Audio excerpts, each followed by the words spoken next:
Ja, har du ritat din mormor?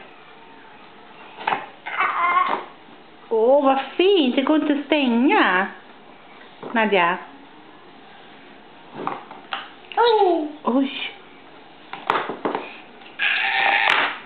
Ska du rita till mormor, Nadja? Ska du rita på teckningen?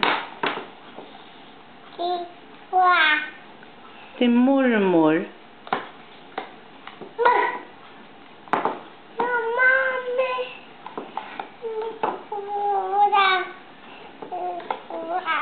Ska du måla? Måla. Oj. Hej, Bise. Hej. Ska vi se. Hej, hej, mormor. Hej, hej, mormor. Oj. Oj. Är lampan? Lampa.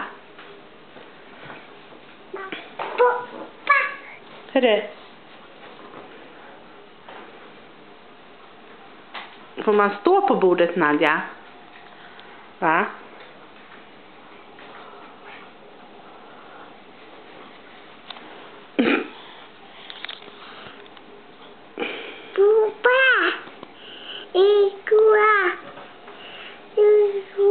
Jag vet inte hur man... Ja, titta. Får mamma se. Hej! Får mamma pussa då?